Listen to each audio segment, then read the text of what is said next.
those of you new to the channel, we have been working at this for 2.5 years. We interview people with special superpowers, and we have our own healing journey. And in today's episode, we're going to share one of our oldies but goodies.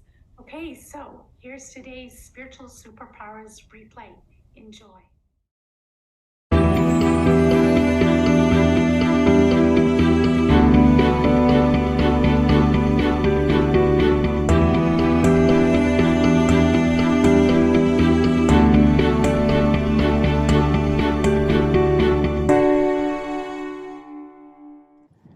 Good morning, everyone.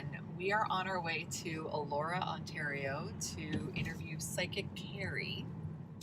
She is a psychic advisor and a psychic life coach. So she's not just a typical psychic that tells you what's going to happen. She tries to tune into information that will help you, with questions that you have in your life and your career and that sort of thing. And she's really good at helping people make decisions.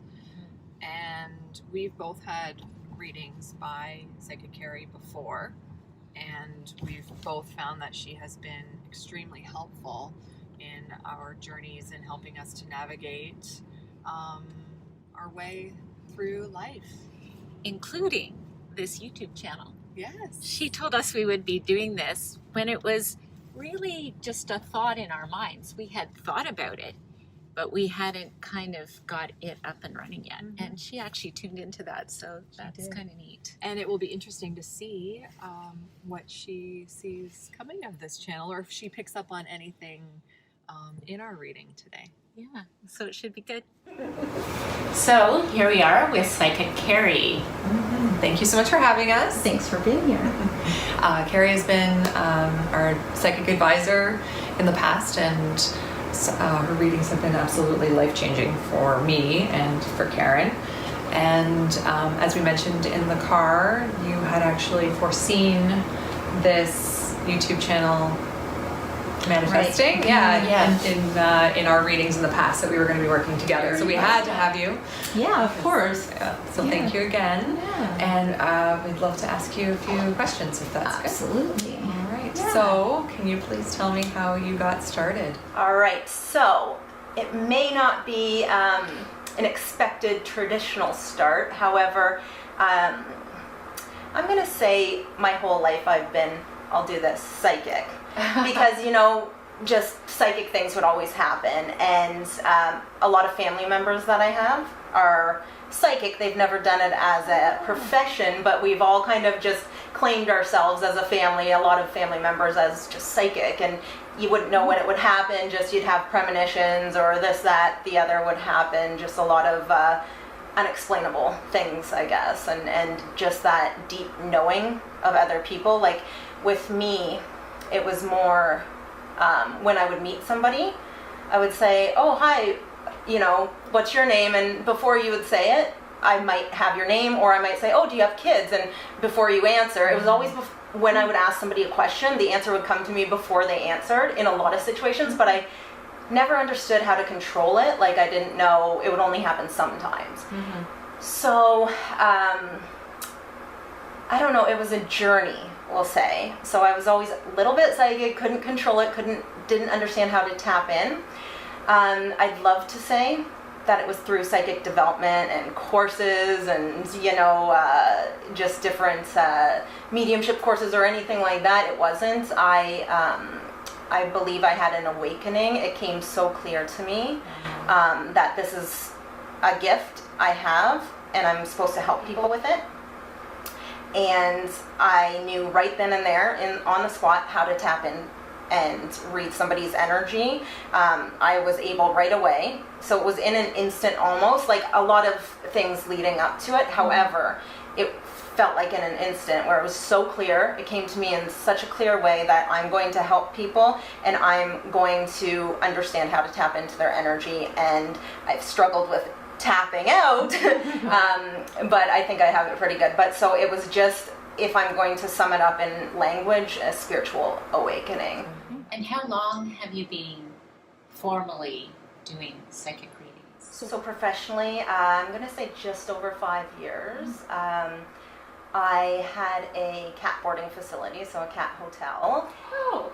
And you didn't know that? No. Oh, yeah. In Hamilton, I owned a luxury cat boarding facility, so the kitties would stay with me while their parents were on vacation, and it was gorgeous, and it was a true passion of mine. But I did realize I closed up shop because I knew I had to do this full time.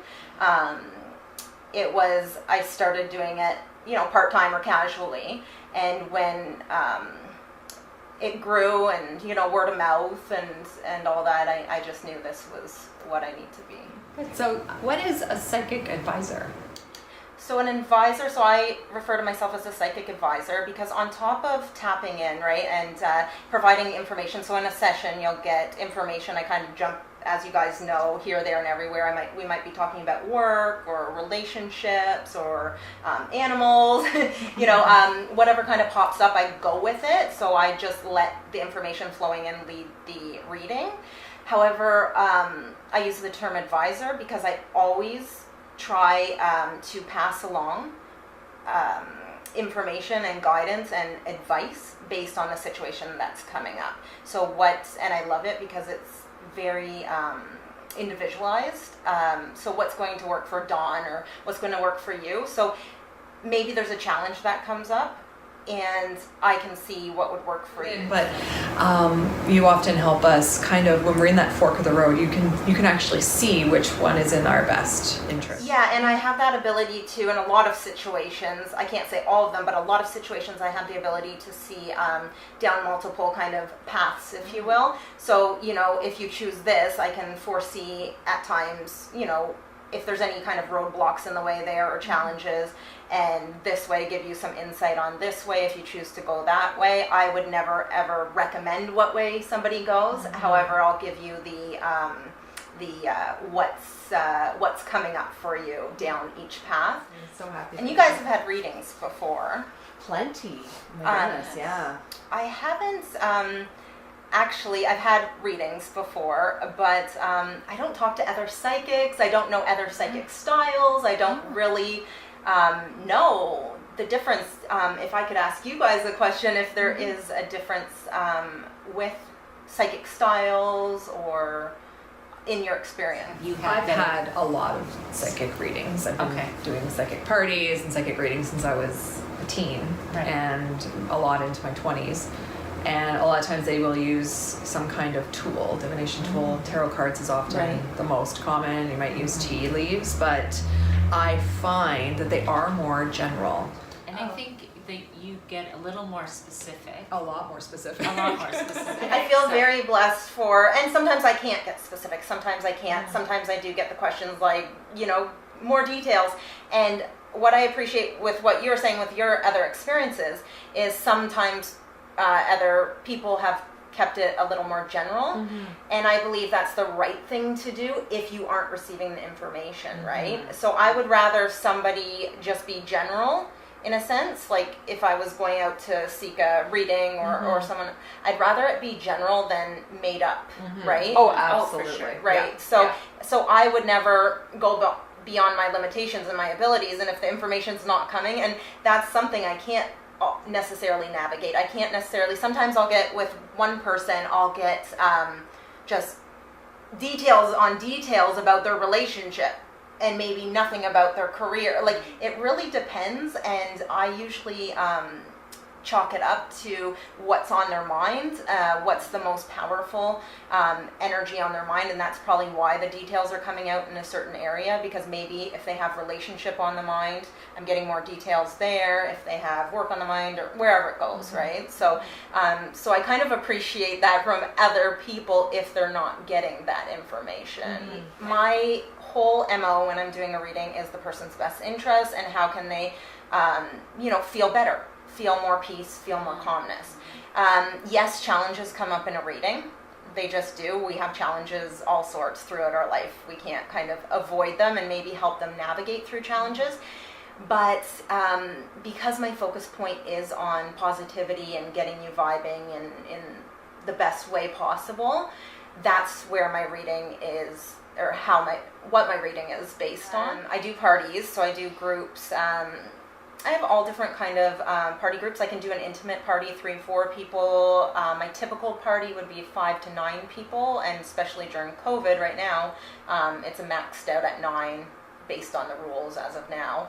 But I've also done larger events. I've done weddings, fundraisers, galas, like just tons of events. Weddings.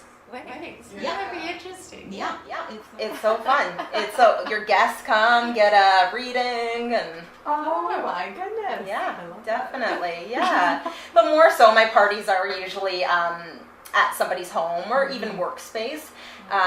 So it's amazing. That's like, I don't want to pick a favorite thing that I do out of all of it, but I love when I get a party, because it just reminds me every time that we're so connected. There's so many similarities with people and their energies. And I do, telephone, and that's been huge right now because, we're all kind of at home. And How do you deal with skeptics? my MO when I'm with, let's call them a skeptic, somebody forced their husband to come for a reading or whatnot, and my mission is not to change them into a believer. That's definitely not on my radar whatsoever. I just do what I would do for somebody else open to it, right? It's just information comes, here it is, and you receive it how you receive it. It's not my it's not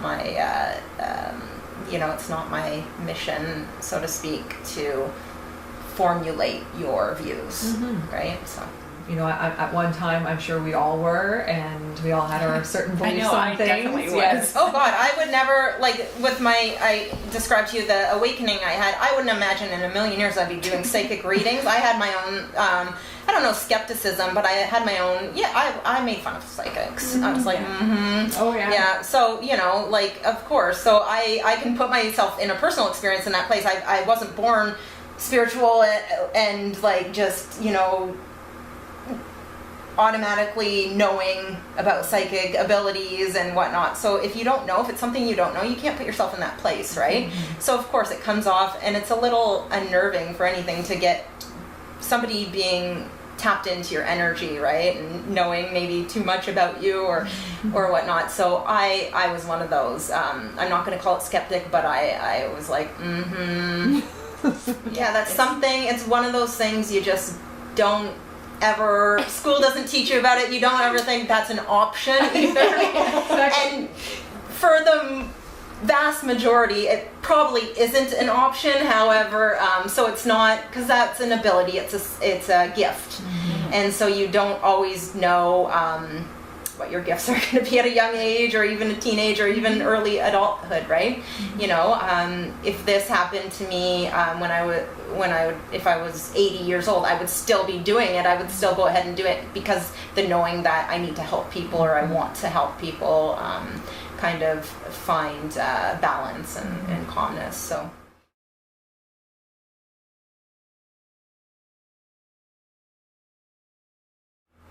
I call it psychic life coaching because it's pretty much a coaching session. So it's getting you from A to B and how to move forward in the areas that you'd like to focus on. But a little bit of a bonus there, because I'll be tapped in. So again, a lot of life coaching happens in a psychic reading anyway, but what happens is, how are we going to get you from A to B? Let me tap in and see what's going to get you there fastest. Okay. Yeah. Okay, we're just finished with our session with Keri, and that was a lot of fun. Yeah, it was great to see her. She is just amazing at what she does. Like I said, I've been to other psychics, but no one compares to her readings. She's really got a special gift. I haven't been to any other psychics per se, but I don't even feel like I would want to. No, me neither. Yeah. I will be working towards being more like her in how specific she is with her, with the details of the reading. I would love to be more like that, because it is so helpful, where I know my readings are still rather general. So something to work on, and if it happens, it happens. If it doesn't, I've always got Keri to refer to. Yeah. So we hope you enjoyed this episode. If you did, give us a thumbs up. And if you haven't already, be sure to subscribe.